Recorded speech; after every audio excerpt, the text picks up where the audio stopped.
Bonjour à toutes et à tous, c'est Hermès, j'espère que vous allez bien, j'espère que vous avez apprécié la vidéo d'hier, un petit peu particulière si vous l'avez loupé. On sort un petit peu de la technicité des marchés et du fondamental au niveau de nos crypto-monnaies, on va un petit peu plus loin et je parle beaucoup de moi. Donc si ça vous intéresse, n'hésitez pas à aller la découvrir ou la redécouvrir, puisqu'on continuera dans ce sens-là à partir de la rentrée septembre, et la rentrée septembre, c'est pour bientôt. On va parler Bitcoin dans cette vidéo, bien évidemment, une magnifique news. Côté Grayscale, je ne l'aurais jamais dit, mais merci Gary, par rapport au long qu'on avait initié il y a quelques jours en arrière, que peu finalement penser qu'il se réalisera, mais c'est toujours la même chose. Lorsqu'on décide quelque chose, la meilleure chose à faire, c'est de rien faire, et d'attendre que soit celui-ci s'apprie, avec un risque management complètement maîtrisé, ou de venir se faire exécuter, et que c'est exactement ce qui s'est passé hier, et on va en parler dans cette vidéo. Maintenant, est-ce que c'est bullish ? Eh bien non. On en avait parlé il y a quelques jours avec une forme d'incitation à l'achat et nous sommes en train de la vivre. Cette incitation à l'achat, on commence maintenant. Alors, comme je vous invite toujours à rejoindre le Discord des rois du marché. Vous trouverez dans la description à l'intérieur une documentation qui s'appelle la stratégie des 4 euros. On en a reparlé hier notamment. N'hésitez pas à l'utiliser, vous en imprégner, vous en inspirer pour vous aussi trouver votre propre style d'investissement, que ce soit du coup moyen, long terme, voire très long terme. C'est gratuit et elle est disponible sur le Discord des rois du marché. Le lien est en description dans la partie Académie des rois et documentation. C'est un petit PDF d'une vingtaine de pages extrêmement facile à lire pour les débutants, les plus expérimentés. N'hésitez pas à vous en inspirer. On parle Bitcoin. Formidable. Bon. Qu'est-ce qu'on est en train de faire côté Bitcoin ? On va passer en daily, on le verra beaucoup mieux. On est en train de rien faire, on est en train de ranger. Alors il est vrai que d'aller essayer de trouver des achats dans un bas de range sur un premier arrêt de tout un précédent mouvement sur la résistance qui fait maintenant office de support des 25 000 $ n'est pas une mauvaise solution. On a essayé de le prendre, on a essayé de le voir, je l'avais temporalisé par rapport à il y a quelques jours, notamment l'expiration des options du 25 août dernier. Ça n'a pas fonctionné, c'est pas pour ça que j'ai pris mes jambes à mon cou et j'ai stoppé mon trade. Je l'ai gardé et je l'ai exécuté et ça a parfaitement été rempli. Ça aurait pu être complètement différent. Qu'est-ce qu'on attendait finalement ? Qu'est-ce qu'on attendait soit pour briser les supports, soit pour repartir dans le range et finalement conserver notre range ? Une news. Ni plus ni moins. Ceci étant dit, on n'avait pas vraiment besoin de Grayscale pour repartir au milieu du range. Mais finalement, la news est là, et beaucoup d'achats spot sur le marché, ce qui a eu une pression acheteuse relativement importante, des liquidations relativement modestes sur les vendeurs à découvert, donc si on veut aller les chercher, il faudra donc aller plus haut et aller faire des invalidations pour retourner ce marché et le rendre boule. Actuellement, milieu de range, 2, résistance de l'oblique. Vous l'avez ici, on avait une magnifique résistance, on les bouge pas quand on met des ranges, des obliques, on essaie de les conserver pour voir un petit peu comment le cours réagit dessus. C'est chirurgical, encore une fois, je ne l'ai clairement pas bougé, on vient exactement clôturer notre bougie en daily ici. L'objectif, qu'est-ce que c'est ? C'est de faire une réintégration pour avoir un peu plus de vert dans les yeux. Mais actuellement, on clôture dessus. On rebondit dessus. Donc dans un mouvement dynamique, dans une toute petite dynamique de fond très court terme, sur des time frames court terme, daily, c'est baissier, finalement. En trimestriel, il n'y a pas de problème. On peut repartir, on a des magnifiques bougies et on attendra impatiemment la bougie de demain soir par rapport à la clôture en mensuel. Et actuellement, cette clôture en mensuel, c'est pas bullish, puisqu'on est toujours sur une star pattern. Donc on ne peut malheureusement pas la jouer et dire c'est formidable, c'est bullish. Non, il faudrait qu'on vienne clôturer au-dessus des 28 900 $. Au-dessus des 29 000 $ pour la fin du mois. On n'y est pas encore. Ça ne veut pas dire qu'on ne peut pas y aller. Par contre, ce serait une première invalidation d'un nouveau sommet pour moi, ou une nouvelle découverte de prix dans cette année 2023. Warning. Gros warning. Et mon warning est enclenché. Actuellement, puisque je n'ai pas encore cette clôture-là. Si on vient à clôturer sous les 29 000 $ une bougie en mensuel, pour moi, le warning est enclenché. Tout simplement. Donc faites attention à ça. C'est toujours sympa d'avoir des jolies news, mais ça ne suffit bien évidemment pas. Côté RSI, je reste ici en daily, on revient sur la neutralité, et généralement les bears, si vous êtes bear, vous jouez en fait ce retour à la neutralité, ce dégonflement au niveau du RSI, et c'est ici que vous commencez à reprendre des ventes à découvert, des shorts finalement, sous des obliques qui sont des tech profits pour les acheteurs, et potentiellement des prises de position pour les vendeurs, dans des trendlines baissières. Toujours la même chose. On revient sur notre neutralité, plutôt intéressant de l'observer. On a également une résistance en weekly, mais sur notre RSI. Vous vous rappelez qu'on avait fait un espèce de triangle à l'époque, et je veux qu'on vienne clôturer au-dessus, ici, de notre triangle de contraction. On l'a juste là, je vais le reprendre avec vous. Voilà, un magnifique triangle. Donc on peut considérer ça comme un fake out. Et si on a un fake out, ça veut dire qu'on clôture au-dessus. On passe le cran. Et actuellement, ça fait office de résistance. tout simplement. Le support a été cassé, clôture, acceptation. Les vendeurs à découvert attendaient l'accélération, donc la news pour venir casser ces supports ici. Et on est en train de vivre une réintégration. C'est clairement ce que les bears ne veulent pas voir, mais c'est ce qu'on est en train de vivre actuellement. Mais c'est beaucoup trop tôt pour le jouer. C'est beaucoup trop tôt pour crier la victoire pour les bulls. Loin de là. On est plutôt dans une forme d'incitation à l'achat qu'on avait déjà initiée il y a quelques jours en arrière. Bon, on résume tout ça. Clôture au-dessus des 29 000 $ en mensuel. Ce serait top. Ce play vendeur ne sera en fait finalement qu'une prise de liquidité ou, certains diront, une manipulation de marché. Alors on va se poser la question par rapport aux manipulations. J'imagine qu'il y a pas mal de personnes qui se posent la question. Et si des gens étaient déjà au courant de la décision de justice vis-à-vis de la SEC par rapport à Grayscale? On aurait vendu massivement sur le play, on aurait racheté les positions sur le spot. On a vendu fortement sur le spot, chute de liquidité, enfin accélération de liquidité, donc on vient chercher tous les boules ici, donc des ventes forcées au marché. Et puis derrière, maintenant qu'on a la news, boum, manipulation de marché. C'est possible. Je vous laisserai bien évidemment avec ça. On continue avec des indicateurs techniques qu'on utilise très régulièrement. On va passer ici en daily. On va mettre Ichikubuku Kinkuyo. J'enlève tous mes gris-gris. On est actuellement en train de travailler à la Kijun. Ici en daily. Clôture exactement sur la Kijun. Pas une nouvelle. Côté weekly, Tenkan. On n'est même pas encore allé chercher la Tenkan. Il faut clôturer et réintégrer au-dessus de la Tenkan pour repartir et pour se dire, ok, on est probablement boule.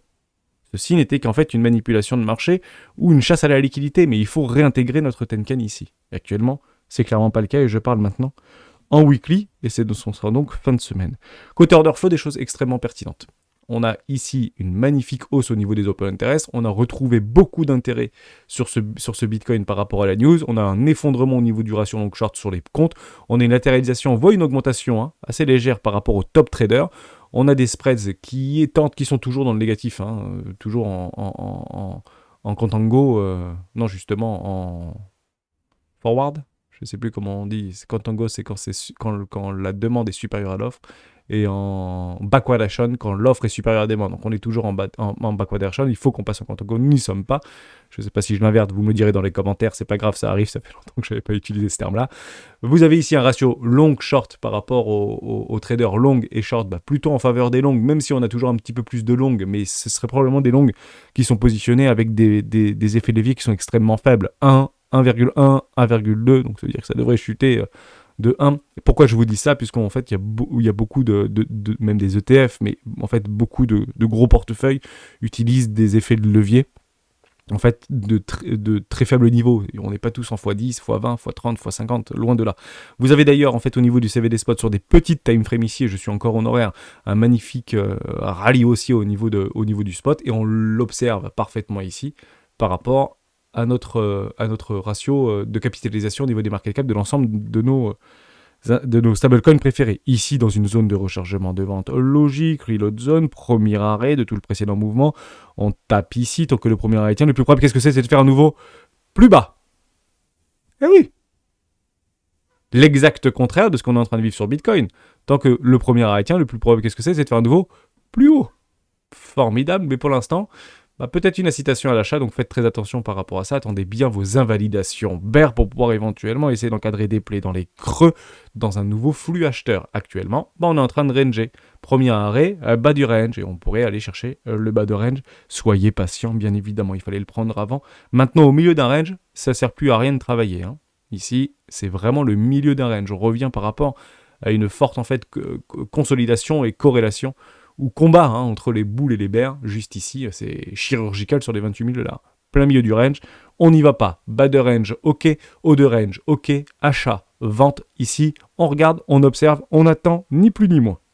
Très très important. Pourquoi pas se concentrer sur la recherche fondamentale. Pas plus de choses à dire au niveau de l'order flow. Au niveau du CVD sur les contrats futurs, ça accompagne bien le marché. On a bien une latéralisation et une augmentation au niveau des open interest. Maintenant, on veut une nouvelle jambe de hausse. Une petite jambe de hausse. Pourquoi? Parce que si vous êtes plutôt héliotiste, c'est toujours en 3 phases. Vous connaissez l'histoire. Hop, je vais pas aller là, je vais aller sur l'autre chart. On va rester plutôt là-dessus parce que c'est propre ici. Voilà. J'enlève mon Ichimoku Kinkuyo, il n'en a plus besoin.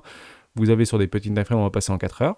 Donc voilà, donc on a toujours notre range formidable, on essaye de de repousser en fait ce range. Vous avez potentiellement une 1, puisqu'on avait une divergence ici hein, en 4 heures, donc ça peut donner en fait des fins de 5 tronquées, une 1, une 2, une 3, une 4, potentiellement une 5, et 5 potentiellement par extension.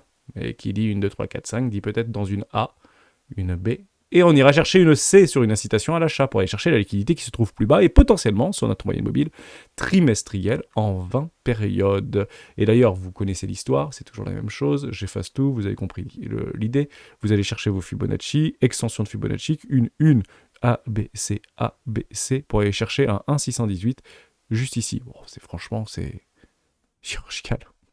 On peut même la mettre ici potentiellement, on peut presque le mettre ici, enfin c'est juste incroyable. 1,618, c'était son objectif, donc 2,3. On peut donc partir du principe que ici nous sommes partis chercher une 3 d'une 4.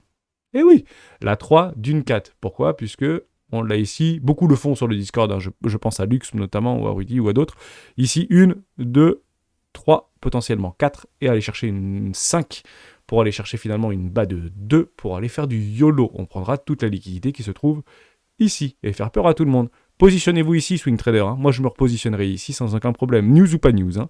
News fatale, la SEC qui fait appel de la décision de l'appel. Ils font ce qu'ils veulent. J'irai chercher, moi, ici, des longues et j'irai travailler des longues là-dedans. Mais j'en prends plus d'ici là. Je suis toujours dans un gros long et je viens de TP d'ailleurs. On en a parlé il y a encore quelques jours en arrière sur ce magnifique trade. Je garde toujours 10% de la position ne connaissant pas l'avenir. Donc j'avais pris ce play ici. J'ai failli prendre celui-ci. Je l'aurais pris également, mais c'est pas venu me chercher hein, au niveau de ce play. Bon bah merci Gary, j'ai envie de vous dire ça. Hein, on n'était pas trop, il n'était pas forcément beau, mais nickel. Hein, c'est parfaitement bien passé. On a bien vu qu'il y avait quand même des mains fortes qui étaient en train de maintenir ce cours. Une bougie, deux bougies, trois bougies, quatre bougies, cinq bougies, six bougies. Ça veut dire quoi en fait ces mèches? Ça veut dire que les acheteurs prennent position et les vendeurs prennent profit, ni plus ni moins. On peut effacer ça, ce trade. Et gagnant, bravo Hermès, c'est formidable. Et bravo à celles et ceux qui l'ont pris. Je sais que j'étais pas forcément beaucoup suivi sur ce trade. J'espère juste que vous n'avez pas shorté sur des supports. Hein. Shorter sur des supports, ça revient exactement même que d'acheter sous résistance. On n'achète jamais sous résistance et on ne short jamais sur des supports. Hein, même les breakouts, etc. Parce qu'on a beaucoup de fake-out et de choses comme ça. Si vous voulez shorter et prendre des plays de short, vous prenez sur des trendlines haussières. Je vous montre une trendline haussière. Donc on achète et on prend des longues sur des trendlines baissières, mais on vend à découvert sur des trendlines haussières. Je vous en montre une, elle est juste magnifique. Elle est potentiellement ici, là. On va la prendre un peu comme ça. Voilà, un truc un peu comme ça. Vous avez une magnifique trendline haussière. Voilà, ça c'est de la belle trendline haussière. Donc vous allez chercher des plays sur les 40-42 000 $, prendre des shorts là-dedans sur un affaiblissement au niveau du momentum, sur des énormes divergences ici potentiellement en weekly, voire en mensuel. Et puis vous avez des plays, vous allez prendre en fait les rebonds. Et on shorte les rebonds, on shorte les rebonds, on shorte les rebonds, et on shorte les rebonds, et on shorte les rebonds jusqu'à aller chercher des objectifs potentiellement plus lointains avec des ratios de 1 pour 1 pour prendre des TP partiels. On short sur des obliques haussières. Toujours la même chose, bien évidemment. D'ailleurs, vous en avez une aussi ici. Je fais un petit peu de gribouillis, mais j'espère que je vous aide à dire ça. Vous l'avez potentiellement là. Une oblique, ici une trendline haussière. Vous l'avez ici, ça touche une fois, ça touche deux fois, ça touche trois fois. C'est juste formidable, puisqu'on n'aura pas d'invalidation et on peut aller chercher donc cette fameuse hausse ici. Hein, voilà. Une 2, une 3, une 4, une 5. Ici, ça peut être complètement pertinent avant des invalidations au niveau héliotiste pour aller chercher une 5 finale ou une C finale, si vous voulez, par rapport à ce play pour aller chercher la liquidité plus basse. C'est pas complètement délirant de shorter sur les 29 000 $. Bon, ce sont des idées que je vous donne comme ça. Travaillez-les, n'hésitez pas. Maintenant, tout ce qui est en train de se passer peut être soit accentué, en somme, à la hausse, soit invalidé, retour bas range, cassure. Ce serait quoi? Ce seront les CPE Core, les CPI et l'inflation aux USA. Il faut vraiment le prendre en considération et ça va commencer à dégainer. Vous avez aujourd'hui donc à 14h30, le 30 août, c'est donc aujourd'hui. Vous avez le PIB, vous avez la création d'emplois, vous avez l'indice des prix, vous avez les balances commerciales. Jeudi, vous avez le PCE Core, l'indicateur le plus regardé par la Fed. PCE Core ici au niveau de l'indice. Et vendredi, vous avez également le, je sais plus ce que c'est. Vous avez aussi un autre truc, mais je sais plus ce que c'est. Création d'emploi, PMI. Ouais, PMI éventuellement, c'est regarder. Taux de chômage. Voilà, le taux de chômage. Est-ce que le taux de chômage va monter? Donc, grosso modo, c'est assez conséquent ce qui va se passer sur les marchés financiers. Et quand je vous parle d'incitation à l'achat, j'ai bien l'impression qu'avant ces grandes expirations ou ces informations, eh ben, S&P cherche en fait à aller chercher de l'incitation à l'achat ici. C'est pas très différent finalement de ce qu'on est en train de vivre avec Bitcoin. Dès lors, si vous comprenez que si on commence à faire quelque chose comme ça, c'est pas très bullish l'histoire. Et ouais. Et on peut le faire rapidement. Donc oui, on ira chercher des objectifs, des déséquilibres de marché, juste ici, des trous de cotation sur le marché, et il y en a des trous de cotation. On peut éventuellement aller les choper pour aller les combler sur les 4114 points. Si on revient sur les 4100 points, je pense qu'on revient très proche des 24 000, 23 000 $ sur Bitcoin. Et ce sera donc considéré pour nous comme une opportunité. On attendra tout simplement des plays pour pouvoir les jouer. On ne joue pas ici dans des hausses, dans une zone de rechargement de vente logique court terme entre les 0,618 et les 786. Faites très attention à ça. C'est pas du tout le but du jeu. On arrive sur un 618. Faites attention. J'ai vraiment l'impression qu'on est en train de passer sur une phase d'incitation à l'achat. Vous avez aussi des catalyseurs, parce qu'il faut aussi parler en fait du sentiment. Le sentiment est relativement baissier, donc les boules ont de quoi manger. Ici, 33% de long, 34% de long, 66% de short. Vous avez ici au niveau du CAC 40 qui est matraqué encore par le sentiment, mais ça fait plus d'un an et demi. On a presque l'impression qu'on commence à s'en accommoder. Et du S&P 500, c'est exactement la même chose. Maintenant, on va regarder notre boussole, parce que Hermès c'est gentil, mais nous on veut la direction. Ben, je vais vous la donner, la direction, il n'y aura pas de direction. Voilà, parce que le MyExpress Prime c'est toujours 27 000 $, et vous avez un magnifique range par rapport à des strike price, 24 000 $ au niveau des bears, et ici 35 000 $ au niveau des boules. Et ben on fait l'apport en deux, on fait la moyenne, on tape au milieu, 27 000 $, nous y sommes. Voilà, entre guillemets, les expirations de fin septembre. Donc on pourra aller chercher potentiellement de la liquidité au nord comme au sud. Pour moi, je le jouerai bien évidemment, je prendrai des profits si ça vient sur les 36 000 $ pendant le mois de septembre, ce dont j'ai un tout petit doute, puisque si on est en train de pricer les ETF de BlackRock, etc., donc on n'a pas réellement l'acceptation comme quoi BlackRock est autorisé de lancer son ETF, ce n'est pas une rumeur, c'est du FUD. On reprend bien cette mécanique, je pense que c'est capital de le rappeler dans les vidéos. Quand BlackRock dépose un ETF, prenez-le comme du FUD. Pourquoi ? Parce qu'il peut être soit accepté, soit refusé. La rumeur démarre quand BlackRock est autorisé à pouvoir proposer un ETF à leurs clients, institutionnels, aisés, particuliers, fonds, etc.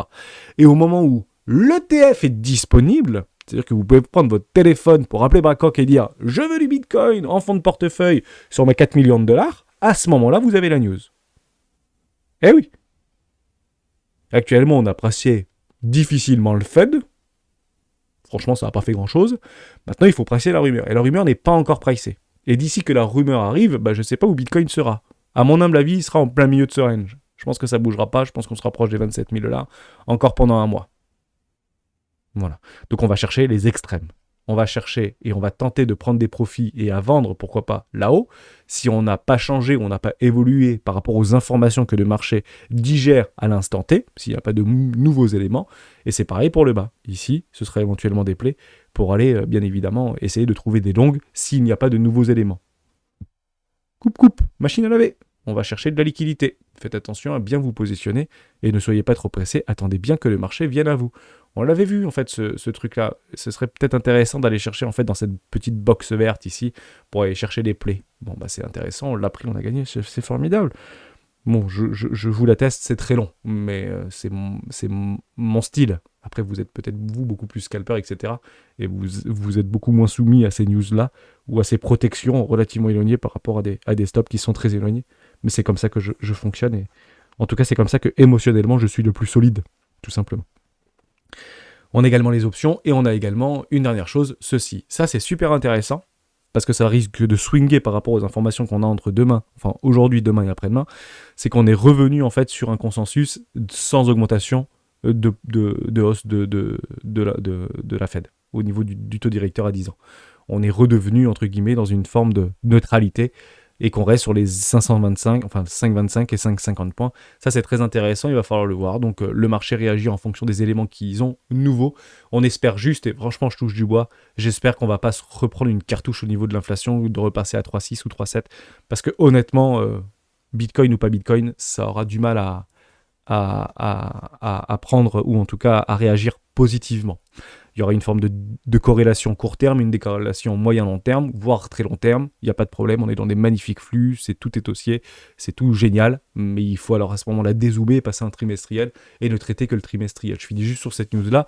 Au niveau de l'ETF Bitcoin, on ne va pas en parler longtemps, puisque finalement, ça a été allègrement, et moi le premier relayé sur le Discord et sur Twitter. Vous allez juste en fait tout en bas ici, et ils ont bien évidemment 45 jours pour faire appel de la décision. Tout simplement. Donc ils font appel, ça relance en fait la machine. La musique repart. C'est pas compliqué, hein. La musique repart. Donc oui, c'est une belle victoire, une bataille, et je parle bien ça d'une bataille, mais on est loin d'avoir tout gagné. C'est très positif. D'ailleurs, Grayscale, au niveau de son discount, l'a plutôt bien pricé, hein, cette histoire-là, puisque il a surperformé le Bitcoin pour notre ami GBTC. Assez impressionnant. On est quasiment retourné en haut du range ici et on était loin d'être revenu en bas du range. Attention, hein, on est toujours sur un discount dans un entour des 30%, me semble-t-il. Je crois que je l'ai juste ici. On va le regarder ensemble. Je ne sais pas si cet indicateur est bon, mais... Ah, 22%. Oh, c'est génial. Bon, en tout cas, il y a vraiment de la demande. C'est formidable. Il y a de la demande institutionnelle sur ce marché. C'est clairement ce qu'on attend et ça permet tout simplement de clôturer cette vidéo à cet instant en disant que nous sommes bien dans un combat et dans un jeu d'institutionnel. Nous, retail, n'avons rien à faire ici. Nous n'avons rien à faire sur ce marché, en tout cas en si grand nombre. Donc, essayons de décortiquer, essayons de voir, essayons de capitaliser sur ce jeu d'institutionnel. Et la direction, bien évidemment, sera très probablement prise s'ils y sont, c'est de l'envoyer to the moon. J'espère que je vous ai aidé. Ne soyez pas trop pressés. Attendez bien que le marché vienne à vous. Je suis très content de voir des petits rebonds aussi. En tout cas, que ces supports tiennent. C'est clairement ce que j'attendais personnellement. Mais ça ne veut pas dire que je l'ai joué all-in debout sur la table.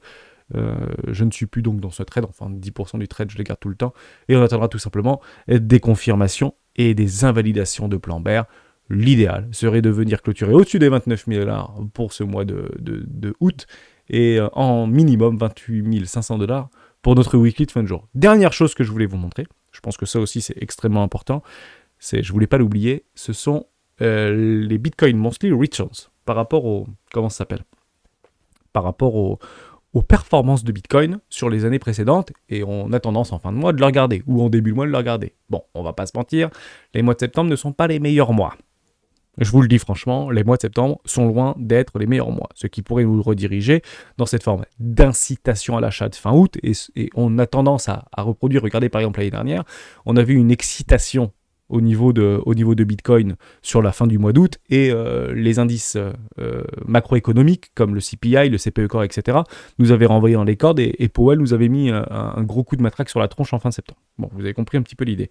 Il faut aussi repartir du principe que pour moi, je ne regarderai pas l'intégralité de ces chiffres-là. J'en regarde que 2, puisque par rapport à la cyclicité des marchés, je pense que nous sommes soit en 2019, ici, soit en 2015, si on reprend cette cyclicité des marchés. Et là, c'est le bas blesse. On est à moins 13%, on peut même aller chercher des mèches à moins 15% sur le mois de septembre 2019. Après, on repart plutôt bonnement en octobre, et puis novembre, on se reprend une cartouche. On ne doit pas être très loin de ça, et après vous vous rappelez du crack Covid et tutti quanti. Et ici, vous avez également en 2015, plus 2, puis plus 30, plus 19, plus 13. Oui, et on va juste revenir en arrière. Parce que je pense que c'est très important de se remettre dans des conditions de marché, même si c'est un petit peu tiré par les cheveux, je ne vous le dis pas, mais on s'était pris une dérouillée platanique, en fait, en 2015. Je ne sais pas si vous vous en souvenez, on va repasser en weekly. On reprend exactement ces fractales, mais voilà où est-ce qu'on était. Hein. Il faut repartir dans les catacombes de l'histoire, sur un retracement des 886, et on était clairement sorti de là-dedans. Hein. Vous imaginez qu'on était revenu chercher les 17 000 $, si vous voulez, en 2015. Alors oui, il y avait moins de liquidité, mais il y avait moins de tout ce que vous voulez. Oui. Après, on ira éventuellement pricer la rumeur, si un gros fonds d'investissement obtient l'approbation de la SEC pour pouvoir proposer un ETF Bitcoin, à ce moment-là, je le joue, et je le joue à fond. Et je le joue sur Ether, je joue sur Atom, je joue sur plein de cryptos. Il n'y a pas de problème avec ça. Mais par contre, la news sera très probablement vendue. Mais actuellement, on n'a pas ces informations. On sait juste qu'ils ont déposé des ETF. Et je pense que c'est bien le turfu qu'on est en train de nous vendre actuellement et qu'on essaie de nous inciter. Pourquoi on essaie de nous inciter à l'achat et pourquoi on est en train de nous vendre comme quoi les ETF, c'est le Graal ou le Saint Graal de Bitcoin? C'est parce que dès que la Grayscale gagne une petite bataille, le cours prend 10%. Tout le monde est d'accord. Donc on est en train de nous préparer psychologiquement à ce que cet ETF fasse en fait une vague sans précédent sur Bitcoin. Faites très attention à ça, toujours une forme de psychologie inversée. Mais on s'était pris une dérouillée, une vraie cartouche en fait en 2015. En 2019, c'était un petit peu différent. Pourquoi ? Parce qu'on était parti chercher nos excès. En 2019, on était revenu chercher des 0,618, ce qui correspondrait ici aux 45 000, 55 000 $ si vous voulez. Et en effet, on avait pris une dérouillée sur le mois de septembre. Et on avait cassé des résistances et des supports. Donc précédemment résistance et faire des supports dans un magnifique triangle de contraction. Bon, je vous laisse prendre une pièce, tirer à pile ou face, et le plus raisonnable serait d'attendre bien des invalidations de plans bear, que ce soit Elotis, des récupérations de Tenkan, potentiellement d'aller chercher les hauts du nuage sur les CSB, notamment au weekly ou sur Bitcoin. Attendez bien ça pour essayer de rechoper des creux derrière. Mais pour l'instant, pour moi, il ne se passe strictement rien. Et jusqu'à preuve du contraire, je fais un clin d'œil à Wyckoff pour nous expliquer qu'on est bien probablement dans une forme d'incitation à l'achat pour aller chercher la liquidité un tout petit peu plus bas. Soyez patient, je vous laisse avec ça.